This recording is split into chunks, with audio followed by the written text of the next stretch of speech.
विलिनीकरण झालं सुद्धा नाही. त्या अगोदर कुठल्या पदावर कोण बसणार हे सुद्धा ठरवून टाकलं होतं. त्याच्यामध्ये उपमुख्यमंत्री कोण होणार हे ठरलं असं, राष्ट्रीय अध्यक्ष कोण होणार हे ठरणार. आता कोणी काही सांगितलं तर आपण त्याच्यात काय नाही. प्रत्येकजण सगळा दावा करतायत, ज्यांच्याबरोबर ठरवलं असं ते म्हणतात. त्याचे दादांनी तर काय आम्हाला सांगितलं नाही. आणि असं काय ठरलं ही आम्हाला तरी काही माहिती नाही. पण आणखीनही काही काही ठरलं असं आणखीन ते काही सांगतो. पण आता मी मागेच सांगितलं की आज आमच्या पुढे त्यांना काय कोणाला बोलायचं ते बोलतोय. आमच्या पुढे प्रश्न फक्त जे आहे, उपमुख्यमंत्री सुनेत्राताई पवार यांनी काम हातात घेतलेलं आहे. त्यांना पूर्णपणे सहकार्य करणं, पक्षाचे राष्ट्रीय अध्यक्ष म्हणून त्यांची निवड करणं,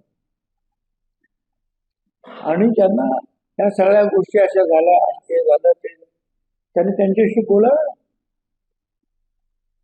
सुनेत्राताई ज्या आहेत आमच्या पक्षामध्ये त्या आहेत, काही नेते आहेत, त्यांच्याशी चर्चा करावं. असं झालं असं झालं असं झालं काय, आणि मग त्याचं करायचं नाव करायचं ते आहे ते आता नवीन जे आहेत उपमुख्यमंत्री आहेत आणि जे लोक आहेत ते ठरवतील.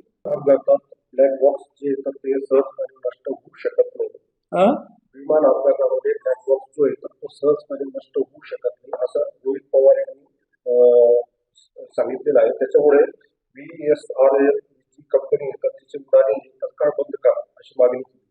असं आहे, मी आत्ताच सांगितलं सगळ्याची चौकशी होती. ब्लॅक बॉक्स हा खराब होत नाही हे बरोबर आहे.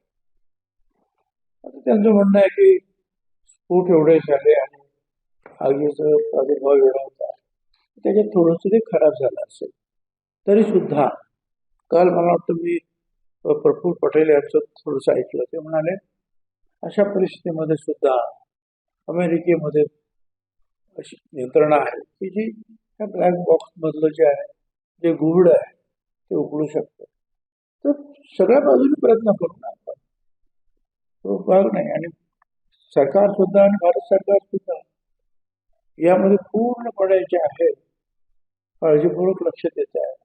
आणि कोणाच्या काय चुका आहेत, मुद्दाम काय कोणी केलं का, हा एक भाग वेगळा आहे. आणि दुसरा भाग की पायलटची चुकी झाली की इंजिनामध्ये किंवा रडारमध्ये काही मिस्टेक निर्माण झाला, काही अचानक काही नादुरुस्त झाल्या, हे दोन वेगवेगळे भाग.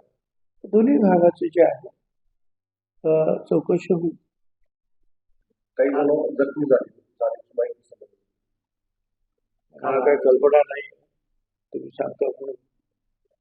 पण त्याचं चेंगराचेंगर होण्याचं काय कारण आहे काय कळतं नाही.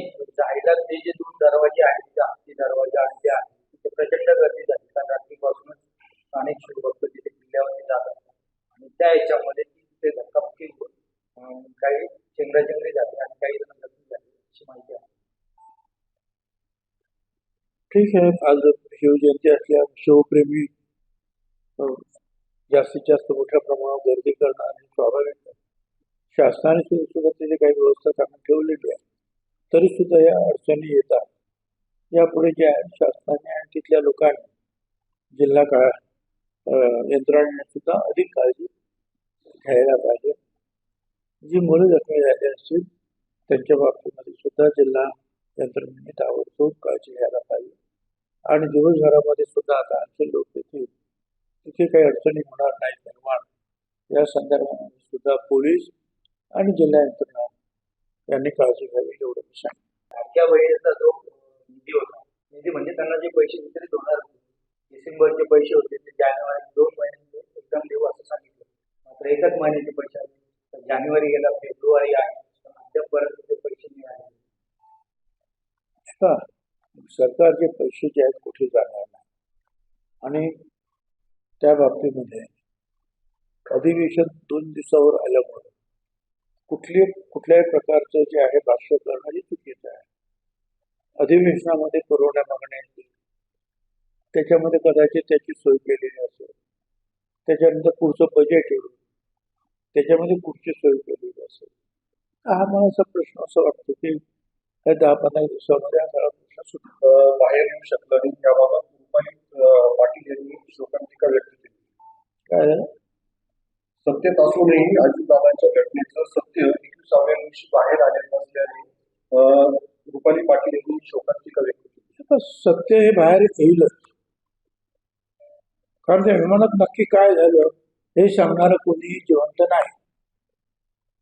मग अशा वेळेला जे आहे, ही जी काही एक यंत्रणा जी आहे याबद्दल चौकशी करणार, हे काय आहे असं काहीतरी आहे. ती नवीन यंत्रणा ती फक्त ही चौकशी करते की विमान कुठून आलं, कसं आलं, काय झालं असेल, पेट्रोल ते फ्युल किती भरलेलं होतं, काही चूक झाली असेल. ब्लॅक बॉक्स जरी थोडासा ते म्हणत असले खरं तरी त्याच्यातून बऱ्याचशा गोष्टी बाहेर पडतील आणि त्यातूनच या सगळ्या बाहेर पडतील ना या गोष्टी. एका मोटारीचा अपघात नाही आहे की आपल्याला लक्षात ताबडतोब येईल ओव्हरटेकिंग करताना झालं तर आणखीन काही झालं. हा अचानक झालेला अपघात आहे, तर याला वेळ लागतात. जातो वर्षापूर्वी अहमदाबादचा जो अपघात झाला म्हणा किंवा काय झालं, 200-250 लोक ठार झाले. अजून त्याचं पूर्ण जे आहे अहवाल येतो आहे, ते हा नक्की सुद्धा त्याच्या लवकर येईल अहवाल आणि सगळ्या शंका कुशंकाचं निरसन होईल. ज्यांची चूक असेल, आता कॅप्टनची चूक असेल तर त्याला काहीच करता येत नाही, कॅप्टन असं नाही, पायलट. पण कंपन्यांची काही चूक आहे का ते पाहिलं पाहिजे. इतर काही कोणाची काय चूक आहे ते पाहिलं पाहिजे आणि जे कोणी असतील त्यांच्या विरुद्ध मग कारवाई होईल.